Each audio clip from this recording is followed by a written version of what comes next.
दोस्तों, भोले भंडारी, आज दिनांक 5 मई 2023 है। आज की देववाणी, जनवाणी, मंगलवाणी मैं ईश्वर अल्लाह गॉड वाहिगुरु बुद्धम को नमन करता हूँ। हमारा प्रोग्राम महान भारत आंदोलन, the world family movement, mission great India, ध्यान, प्रार्थना, प्रभु स्मरण,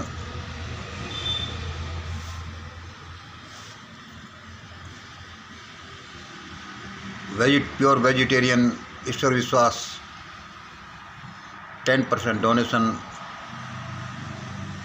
और क्या है, weekly monthly gathering, great India equation, great India document, great India committee and great India parliament.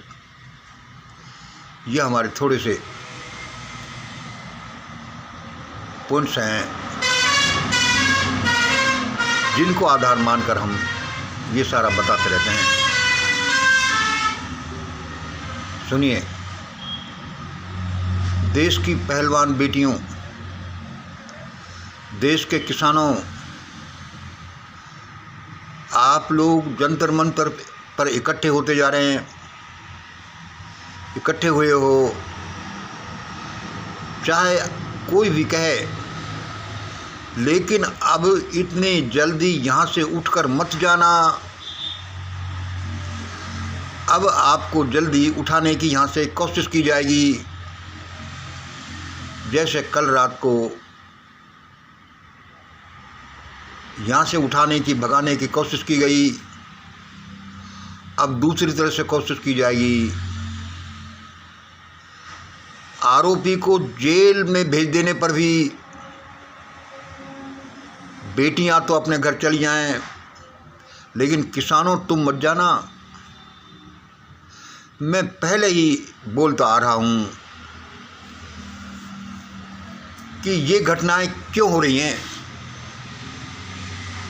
किसानों को दोबारा जंतर मंतर आना पड़ा, और यदि किसानों ने देश की समस्याओं को समग्रता से नहीं लिया कि सबकी समस्याएं हमारी समस्याएं हैं, तब ये होगा कि हमारी भी समस्याएं सबकी समस्याएं होंगी। यदि किसानों ने देश की समस्याओं को, बड़े किसानों ने देश की समस्याओं को समग्रता से नहीं लिया, तो उन्हें तीसरी बार फिर ऐसा ही करना पड़ेगा। पिछली बार किसान कानून की वजह से आए, अब की बारी पहलवान बेटियों का चक्कर हो गया, अगली बार कोई और चक्कर होगा, लेकिन आना बड़े किसानों को ही पड़ेगा। क्यों पड़ेगा भाई? हमको क्यों पड़ेगा? क्योंकि ये रिप्रेजेंट ये बड़े किसानों को ही करना पड़ेगा। भाई क्यों करना पड़ेगा?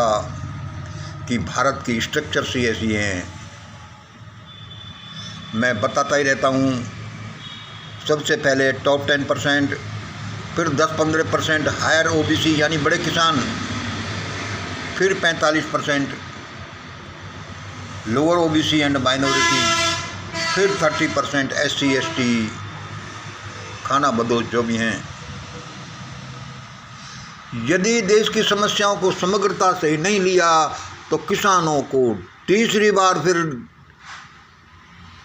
आना पड़ेगा। जंतर मंतर पर आओ, दिल्ली की सीमाओं पर आओ, देश की सीमाओं पर आओ, करना ऐसा ही पड़ेगा। ऐसा नहीं कि हमारा काम हुआ और हम चले। कि सारा संसार एक शरीर है, एक अंग का काम सारे अंगों का काम है, एक अंग का दुख सारे अंगों का दुख है। यह मेरी वीडियो में जो आप आवाज़ सुनते रहते हो, यह आवाज़ कोई इस मंगल की आवाज़ नहीं है। यह आवाज़ इस कोई मंगल की आवाज़ नहीं है। मंगल तो नकल कर रहा है उसकी आवाज़ की, उसकी आवाज़ है। और मुझे आज बताया है कि मंगल परसों फिर वो दिल्ली के जंतर मंतर पर आ रहा है, इसलिए मैं मंगल भी उससे मिलने फिर जाऊंगा। यह आवाज़ इस मंगल की आवाज़ नहीं है, ये तो उसकी नकल कर रहा है। ये उसकी आवाज़ है और वह परसों फिर दोबारा संडे को दिल्ली जंतर मंतर पर आ रहा है, इसलिए मैं मंगल भी उससे मिलने जाऊंगा।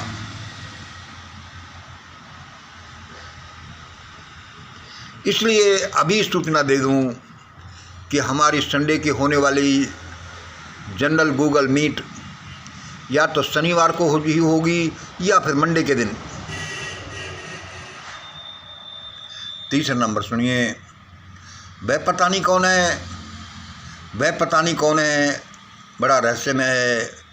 क्या वह कोई भूत प्रेत है, क्या वह सुप्रीम है, क्या वह ग्रेट सायरन है जिसकी बात कर रहा हूँ मैं, और जो मेरा इन्फॉर्मर है, या वह खुद परमात्मा ही है जो कभी शून्य तो कभी पहाड़ से भी बड़ा बन जाता है। पता नहीं वो कौन है, लेकिन है ज़रूर। क्या वो कोई भूत प्रेत है, कोई सुप्रीम है, ग्रेट सायरन है, या वह खुद भगवान है जो कभी तो शून्य और कभी पहाड़ से बड़ा बन जाता है।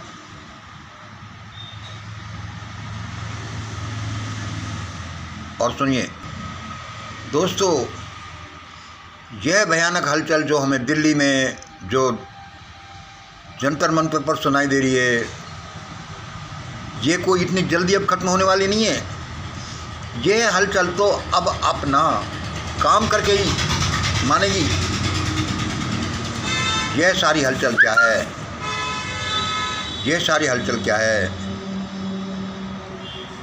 असल में पूछा जाए तो सुनो, यह हलचल कोई भारत में विकास की नहीं है। विकास में तो ये बदल जाएगी। यह हलचल कोई जीव दया की नहीं है, लेकिन ईश्वर इसको जीव दया में परिवर्तित कर देगा। यह हलचल भारत के जातियों में बटे मानवता, विज्ञान और ज़्यादा मेडल लाने की भी नहीं है, लाने की भी नहीं है। यह हलचल भारत में जातियों के नाम पर बटे मानव नाम की जानवरों की है। ये क्या है? यह हलचल भारत में मानवों के जातियों में बटे मानव नाम के जानवरों की है। यहाँ कोई हलचल भारत के विकास की, जीव दया की, मानवता की, विज्ञान की, ज़्यादा मेडल लाने की नहीं हो रही। ये सारी हलचल इस बात को बताती है। और असल में ये है हमारी जाति के लिए क्या, उस जाति को क्या मिला? जाति। फिर भी जिस कुरूपी को तोड़ने की कोई कोशिश नहीं करता। फिर आखिरकार जब ये कुरूपी मानव के गले की हड्डी बन जाएगी, एक फांस बन जाएगी, एक फांसी बन जाएगी, तब लोग इसे समझेंगे। भारत की बेटियां जंतर मंतर पर अपनी बेबसी दिखाती हुई कैसे बैठी हैं, ये पूरे देश के लिए शर्म की बात है। लेकिन हमारा देश इस विशेष प्रकार का बना हुआ देश है। अरे भाई, ये भारत के बहुत से लोग ये कहेंगे, देखो मैं क्षमा मांगता हूँ कुछ गलती हो जाए तो, लेकिन लोगों के अंदर समग्रता की भावना नहीं है कि भारत की बेटियां अपनी बेबसी को बताती हुई कैसे जंतर मंतर पर बैठी हैं। वे क्या सोचते हैं, अरे भारत की बेटियां कहाँ बैठी हैं? ये तो किसानों की बेटियां बैठी हैं। अरे ये किसानों की बेटियां कहाँ बैठी हैं? ये तो जाटों की बेटियां बैठी हैं। ज़्यादातर कुछ गुर्जर अहीरों की होंगी। भारत में ये बड़ी भयानकता विकसित हुई है। यदि ऐसी भावना विकसित नहीं होती तो ये देखो लोअर वर्ग, यहाँ नटों की लड़कियां बेचारी क्या करती हैं, नाच गाने का काम करती हैं, उनके पास और कोई धंधा ही नहीं। इसमें भी शर्म, सबको शर्म आती कि भारत की एक जाति की बेटियां ही नाच गाने के लिए क्यों जाती हैं बेशर्मी दिखाने। एक जाति की बेटियां ही अपना तन बेचने के लिए बैठी होती हैं, क्योंकि वे गरीब हैं, भूखे हैं, नंगे हैं, अशिक्षित हैं, वे अपना एजुटेशन करने कहाँ जाएं। भारत बड़े क्रूर लोगों का देश है, इसलिए भारत में वो बवाल, ये जो हो रहा है, ये भयानक बवाल में तब्दील होने वाला है। और इसका इलाज यही है कि ये तब्दील होगा।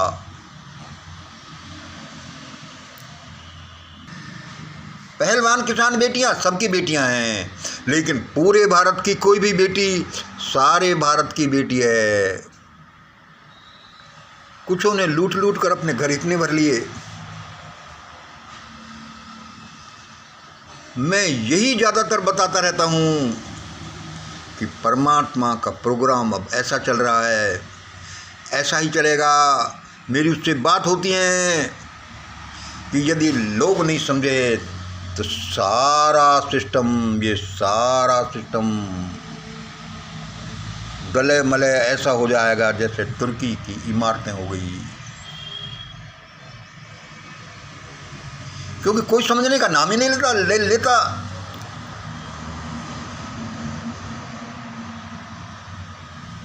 फिर मुझे उस देव शक्ति ने कहा है कि मंगल, मैं तो परसों जंतर मंतर पर मिलूंगा, तो मैं भी उससे मिलने जा रहा हूं। आप कहोगे ये क्या बात करता रहता है भाई, यह एक असली बात है, सत्य बात है। वह जो सुप्रीम, वह जो ग्रेट सायरन जो आ रहा है, वह अवश्य आएगा और आप पर हम में से ही आ रहा है, लेकिन वह इतनी भयानक नुकसान के बाद आएगा यदि हम नहीं समझे तो। आज इतना ही। जय हिंद, जय भारत।